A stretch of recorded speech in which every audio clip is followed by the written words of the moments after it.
Per il TG Pota siamo inviati all'EXA 2013, all'evento internazionale delle armi e non solo. Fra tutti gli stand presenti che possiamo notare, siamo presenti allo stand di Borgo Nuovo, dove incontreremo il titolare di fuochi d'artificio, che ci darà tutte le informazioni e anche per quanto riguarda la sicurezza. Parliamo a proposito di questi fuochi d'artificio e della qualità. Sì, la qualità è fondamentale per assicurare anche la sicurezza del fuoco d'artificio. Abbiamo sentito che ci sono purtroppo fuochi d'artificio anche prodotti artigianalmente e comunque anche produzioni manipolate. Sì, è importante affidarsi a fuochi d'artificio che siano stati forniti da aziende competenti che quindi ne possono assicurare la sicurezza. Oggi come oggi si può verificare che sul prodotto sia apposto il marchio CE. E il vostro cliente maggiore? I nostri clienti maggiori sono le armerie. Esportate anche all'estero? Sì, noi esportiamo in Spagna, Portogallo, Svizzera e Slovenia. E quindi la sicurezza di un fuoco d'artificio è molto importante. Si parla sempre che durante soprattutto il 31 dicembre c'è appunto questa massa di distruzione dovuta a questi fuochi non sicuri. Sì, diffidiamo dei fuochi artigianali, dai fuochi privi della marcatura CE e consigliamo sempre di rivolgersi verso prodotti che facciano luce, colore e non verso i colpi.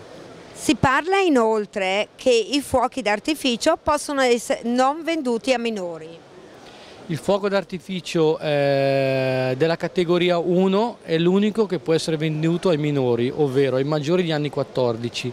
È solo il fuoco d'artificio di piccole dimensioni come la fontanella. Tutti gli altri devono essere venduti ai maggiori di anni 18. Quindi se un titolare di un negozio vende un fuoco d'artificio a un minore, incorre in sanzioni molto pesanti, sia di tipo pecuniario che di tipo penale. La ringrazio per tutte queste informazioni che comunque sono sempre a tutela di chi lo compra.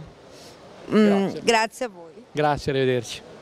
Abbiamo concluso con il signor Borgonovo e quindi andremo a incontrare gli altri espositori presenti a EXA 2013. Sono in compagnia del signor Flavio, responsabile della Jolly Soft Air, che ci parlerà di queste particolari armi giocattolo. Sì, buongiorno. Ora si tratta di armi giocattolo che sono nate per fare simulazione di guerra, sparano praticamente pallini da 6 mm che possiamo vedere dentro in alcune vetrine, ha una gettata media di un 40-50 metri. Sono possibili di acquisto sopra i 16 anni e non necessita nessun tipo di permesso particolare. L'articolo è definito in tutto e per tutto un giocattolo ed è un articolo che può essere utilizzato da chiunque. C'è chi lo usa per divertimento a fare tiro a bersaglio, c'è chi lo usa principalmente per fare tiro di precisione o nel caso del bolt action proprio lo sniper vero e proprio. Sono tutti articoli particolari, nel senso che derivano chiaramente dal mondo militare vero, perché tutta l'estetica richiama quella del militare vero, chiaramente riportato per il gioco. Sappiamo che queste armi giocattolo vengono impiegate anche per le simulazioni. Sì. Sì, esatto, vengono utilizzate per poter giocare in team, normalmente ci sono delle squadre in quasi tutta Italia che vanno dai 10 ai 30, 50, 100 persone che si incontrano la domenica, si dividono in squadre e vanno a fare simulazione, quindi giocano di solito alla bandiera o obiettivi prestabiliti. Sono tutte repliche, il 90% delle repliche sono tutte elettriche, funzionano con batteria nel posteriore e praticamente possono sparare fino a 500-600 colpi al minuto. Come dicevo prima, è una gettata di 50-60 metri. Possiamo notare la particolarità di queste armi, dotate di questo tappino rosso, e penso che abbia un significato ben preciso. Sì, perché la legge prescrive che l'arma soft air debba essere sì libera vendita con l'acquisto sopra i 16 anni, ma per essere ben distinguibile con un articolo vero, quindi con un'arma vera, deve avere la particolarità del 3 cm di spegnifiamma rosso frontale. Come Jolly Soft Air, importate e esportate queste armi anche all'estero? Sì, esatto. Sì, quasi tutta Europa, qualcosina anche fuori Europa, però il nostro mercato di riferimento è l'Europa e l'Italia. Il vostro più potenziale cliente? Beh, noi siamo di San Marino, quindi i negozi sammarinesi sicuramente. Sono con Marco, responsabile della ditta Salmoraghi Viganò. Buongiorno signor Marco, volevo che lei mi parlasse del suo prodotto. Certo, allora il nostro prodotto riguarda gli strumenti ottici, quindi binocoli, cannocchiali e diciamo accessori relativi, strumentazione fondamentale per diversi settori, tra cui ad esempio la caccia, come in questo caso andiamo proprio a presentare e a portare diciamo, in fiera dei prodotti particolarmente interessanti per il cacciatore ma anche per l'osservatore naturalistico e simili. Diciamo, la nostra azienda tratta i prodotti più importanti, quindi i marchi più noti, più rinomati del settore, quindi che hanno delle caratteristiche qualitative molto elevate. Abbiamo anche però una vastissima linea di prodotto più economico, pur mantenendo una qualità sempre di ottimo livello. Ci parli del prodotto più richiesto sul mercato? Ma allora, il prodotto più richiesto dal punto di vista delle ottiche sono sempre i soliti di solito, quindi il binocolo, il cannocchiale, che sono tutti strumenti fondamentali soprattutto per il cacciatore di selezione, e ultimamente vi è molta richiesta del binocolo che integra anche un telemetro. Ovviamente il telemetro permette al tiratore o cacciatore di avere la distanza immediata, nell'immediato, quindi ottiene la distanza del bersaglio e altre informazioni che possono essere la caduta della palla eccetera. Esempio, ecco, il prodotto potrebbe essere uno di questi. Io ho in mano un binocolo che mi dà un'immagine di una qualità immensa, ma con tutte queste funzioni telemetriche appunto di misurazione, quindi io premendo semplicemente un pulsante ottengo questa informazione senza la necessità di avere i due strumenti, quindi binocolo e telemetro separato. Qui c'è tutto quanto insieme. E questi binocoli, questi accessori vengono anche richiesti anche all'estero? Beh, allora ovviamente sì, noi prevalentemente trattiamo il mercato italiano, ma il prodotto chiaramente viene usato moltissimo all'estero, anzi posso dire che per l'aspetto dell'osservazione naturalistica l'Italia è ancora abbastanza indietro, all'estero c'è una cultura ancora più elevata rispetto a questo tipo di attività, mentre per la caccia ecco, anche l'Italia è abbastanza forte in questo settore. Infatti sappiamo che la vostra azienda è un'azienda leader in questo settore. Sì, la nostra azienda è leader dell'ottica, quindi non solo gli strumenti, che sono una piccola parte invece della nostra compagnia che tratta, come penso sappiate, occhiali, quindi lenti a contatto e tutti i derivati. La ringrazio per l'intervista e per tutte le informazioni che ci ha dato. Arrivederci. Grazie, arrivederci a voi. Sono con Renzo da Armi Artem che fa sede a Marcheno, che ci darà tutte le informazioni delle sue particolari armi, del tutto artigianali. Allora, parliamo di questa doppietta che sembra tradizionale, è una doppietta express, però ha la particolarità di avere la ramponatura non come la doppietta ma in sistema Bosch come i sovrapposti. Ora spiegarla adesso è un po' una questione un po' lunga, comunque garantisce una chiusura più tenace e può portare calibri un po' più pepati. Poi per il resto è un fucile come tutti gli altri, ce n'è di molto meglio, qualcuno forse anche di molto peggio. Questa arma particolare che ci darà tutte le informazioni. A questo livello il fucile è finito in bianco, vuol dire che funziona, però non è stato brunito, non è stato inciso, non è stato decorato. Può sparare, può passare il banco di prova, non può essere usato così perché si arrugginisce, ma alla fine è finito all'80% secondo me. E poi che altro dire? Ci vogliono tanti cinghiali, tutto qua.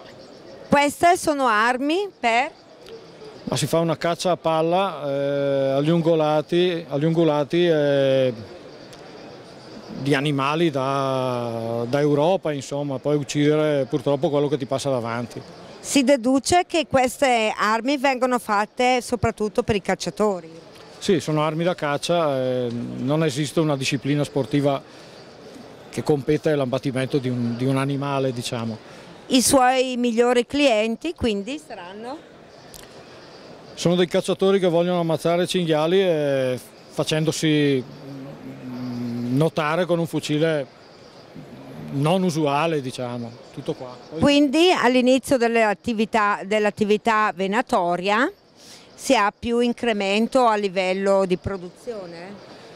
Sì, anche se abbiamo bisogno di qualche tempo per produrre un fucile, insomma, però sicuramente va a intaccare il mercato dei cacciatori, insomma, va a interessare i cacciatori. Un'intervista molto interessante, le faccio i complimenti perché vedo che ha delle armi molto particolari e grazie. Ti ringrazio tutti, Poto, ci vediamo. Sono con il signor Leo Fabiani, responsabile e proprietario della Hubertus Club, che ci parlerà della sua agenzia.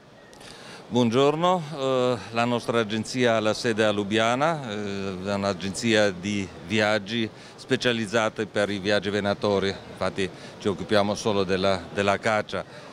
I nostri programmi includono i programmi, diciamo, la caccia in tutto il mondo, dal Canada da una parte fino all'Africa, in Siberia, in Asia, nei paesi lontani, logicamente anche nel centro europeo, nei paesi est europei, essendo di sloveni, logicamente anche i paesi Slovenia e i paesi ex jugoslavi.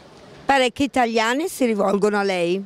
Beh, io sono presente al mercato italiano da ben 34 anni e posso vantarmi di avere più di 60% della mia clientela italiana. La caccia del cervo? Beh, la caccia del cervo è la caccia classica, è al Bramito, la seconda metà di settembre, si fa sia in Slovenia sia in Croazia, abbiamo delle riserve molto belle in Austria, dove abbiamo dei cervi molto forti. Se volete vedere ad esempio questo qui, è un cervo, una medaglia d'oro, super medaglia d'oro, è lì che mandiamo la gente che vuole dei trofei eccezionali soprattutto. Mentre invece in Africa cosa si caccia per la maggiore? Beh, per la maggiore la cosiddetta plains game, cioè sono le antilopi, i facoceri, e poi questa è la caccia principale, che è anche la più economica, e poi certamente sono i big five, cioè l'elefante, il leone, il leopardo, il bufalo e il rinoceronte. All'inizio della nostra attività venatoria in Italia, molti stranieri si rivolgono a lei per entrare in Italia per cacciare? No, devo dire di no. In Italia, l'Italia si sta sviluppando in un modo fantastico nel senso venatorio. C'ha già delle bellissime zone di caccia, però queste sono riservate più o meno agli italiani. Gli stranieri non chiedono per l'Italia, vanno piuttosto nei altri paesi. Qual è il nostro territorio venatorio di eccellenza secondo lei in Italia? Beh, dipende dalla selvaggina, certamente le Alpi, il nord Italia per i camosci, l'Appennino ha tantissimi cinghiali, avete nel Bolognese, nell'Appennino dei eccellenti cervi, caprioli, tanti, quindi dipende un po' dalla zona. Notoriamente non sono interessanti perché non si possono sparare, però non si possono cacciare, però avete anche dei lupi e anche dei orsi in Italia. So che la caccia al cinghiale è tra le più richieste all'inizio dell'attività venatoria in Italia. Lei ne sa qualcosa di questo argomento?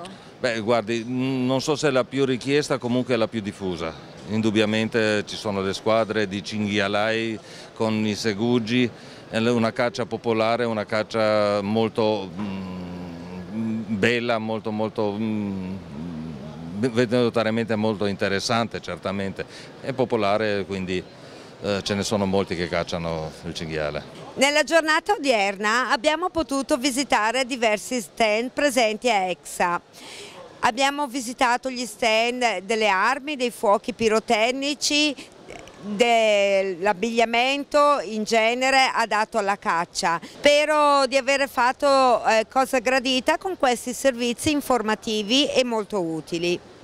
Per il TG Poto è tutto.